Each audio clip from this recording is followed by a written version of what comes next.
Dihina dan selalu dibandingkan dengan owner sebelumnya, perlahan namun pasti Todd Boehly mampu tersenyum lebar dan patut berbangga diri atas kerja kerasnya untuk Chelsea.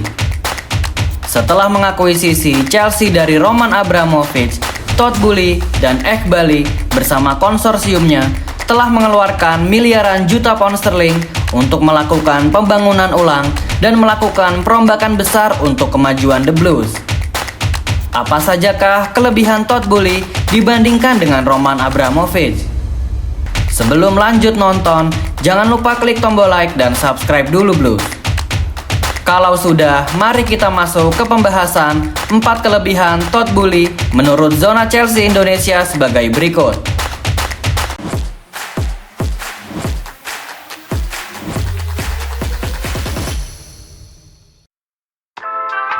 Di urutan pertama, ada perekrutan pemain yang brilian. Seperti kita tahu bersama, pembelian pemain yang dilakukan oleh Todd Boehly bisa dikatakan sangat di luar nalar. Nama-nama besar tak lagi menjadi jaminan pemain tersebut akan diboyong oleh Chelsea seperti halnya di era rezim sebelumnya.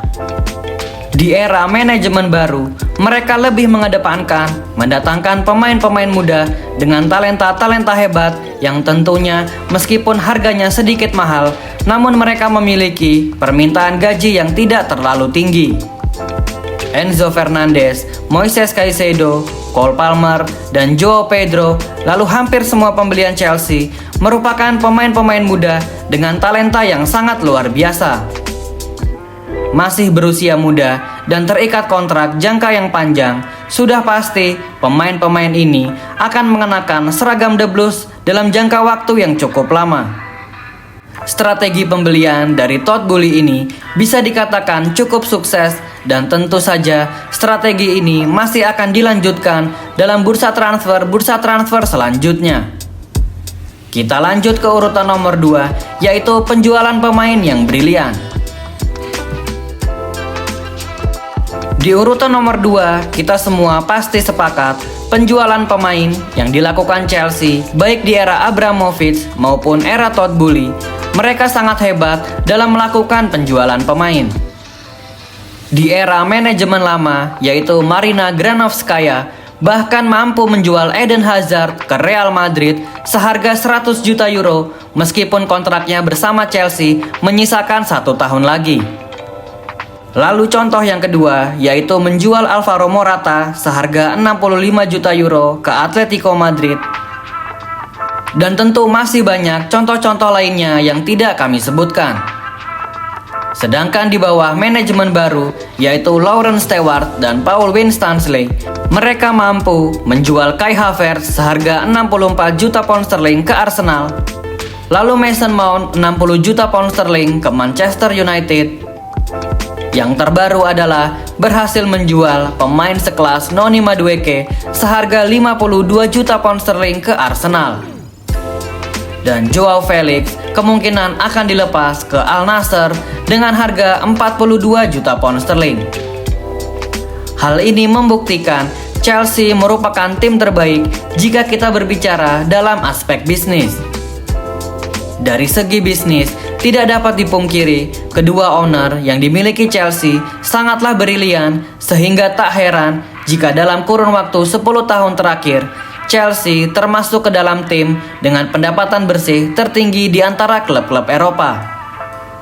Kita lanjut ke pembahasan ketiga dari 4 kelebihan Todd Boehly, yaitu struktur gaji yang sehat.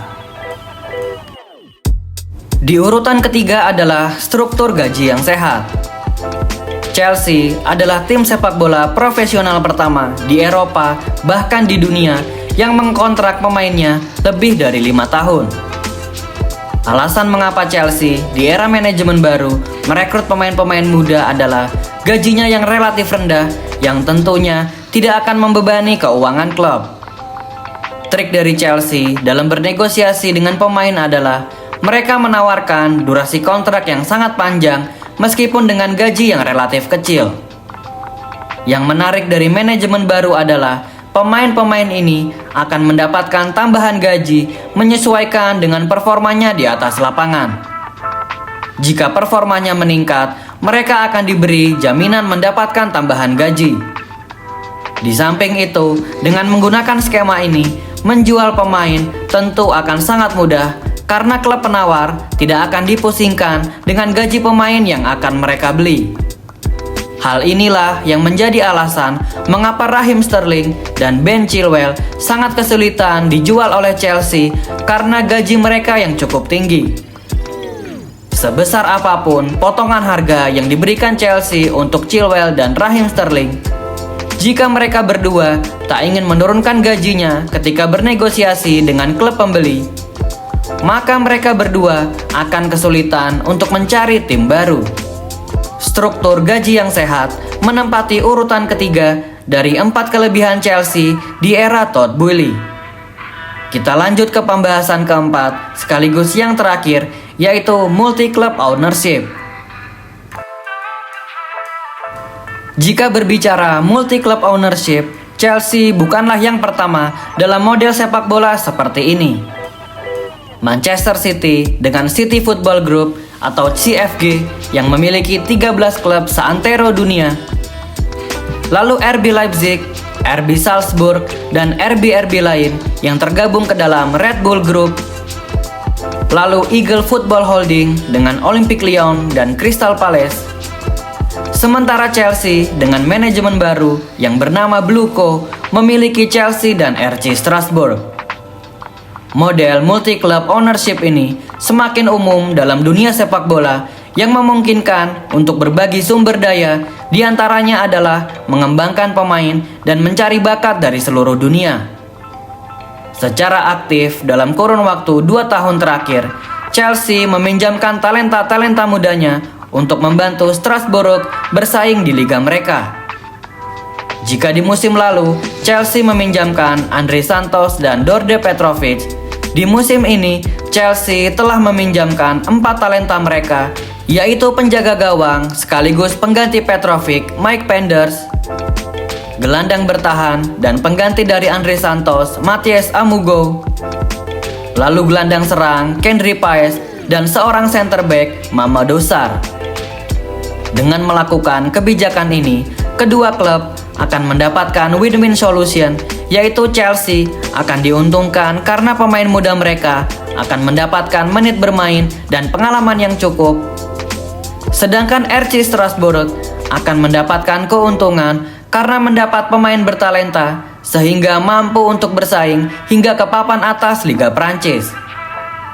Multi-club ownership menempati urutan keempat dari 4 kelebihan Todd Boehly menurut Zona Chelsea Indonesia. Di antara keempat hal yang sudah kami bahas, yang paling kami apresiasi dari Todd Boehly adalah strateginya dalam melakukan pembelian pemain. Pemain andalan seperti Cole Palmer selalu disupport oleh Todd Boehly dengan dikelilingi pemain-pemain hebat seperti Moises Caicedo dan Enzo Fernandez. Lalu di bursa transfer musim panas ini, kekuatan Chelsea telah di-upgrade lagi dengan mendatangkan pemain-pemain bagus seperti Liam Delap, João Pedro, dan Estevão Willian. Mereka didatangkan untuk menjadi tambahan amunisi yang sangat berbahaya untuk Chelsea. Belum lagi jika Xavi Simons dan Jorel Hato datang, tentu mereka berdua akan semakin menambah lengkap amunisi Chelsea untuk menghadapi musim 2025-2026. Jauh berbeda dengan di era Abramovich, ambisi Chelsea untuk mempertahankan kesuksesan menurut kami tidak se-effort ketika mencari kesuksesan. Bayangkan saja di musim 2016-2017 setelah Chelsea juara Liga Primer Inggris, Chelsea tidak mengupgrade skuad mereka dengan membeli pemain-pemain baru. Akan tetapi, Chelsea mendatangkan pemain-pemain yang justru mendowngrade kekuatan mereka. Lalu di musim 2021-2022, setelah Chelsea juara Liga Champions di musim sebelumnya, Thomas Tuchel tidak disupport dengan pemain-pemain kelas atas, namun justru Chelsea hanya mendatangkan Romelu Lukaku dan Saul Niguez. Padahal Chelsea saat itu membutuhkan beberapa pemain baru untuk memperkuat skuad mereka. Dengan hadirnya owner baru, sebenarnya kita tak perlu mengesampingkan kerja keras Roman Abramovich atas kesuksesan yang telah ia raih untuk Chelsea. Kita harus tetap berterima kasih kepada Mr. Roman Abramovich. Semoga Chelsea di era yang baru ini, yaitu di era Todd Boehly, akan menyamai kesuksesannya dan bahkan melewati kesuksesannya. Berikut adalah episode terbaru Zona Chelsea Indonesia yang berjudul 4 kelebihan Chelsea di era Todd Boehly. Bagaimanakah menurut kalian Blues? Di antara 4 hal yang sudah kami bahas, bagian mana yang menurut kalian paling sukses yang dimiliki oleh Todd Boehly? Jika disuruh memilih, kalian lebih suka Chelsea di era Todd Boehly atau era Abramovich? Jangan lupa tulis jawaban dan opini kalian di kolom komentar Blues. Thank you yang udah nonton episode ini. Jangan lupa like, komen, share, dan subscribe sebagai support channel Zona Chelsea Indonesia. Sampai jumpa lagi di episode-episode selanjutnya. Dan jangan lupakan untuk nyalakan lonceng notifikasi karena kami akan mengupdate seputar kabar Chelsea sesering mungkin. Thank you for watching and keep the blue flag flying high.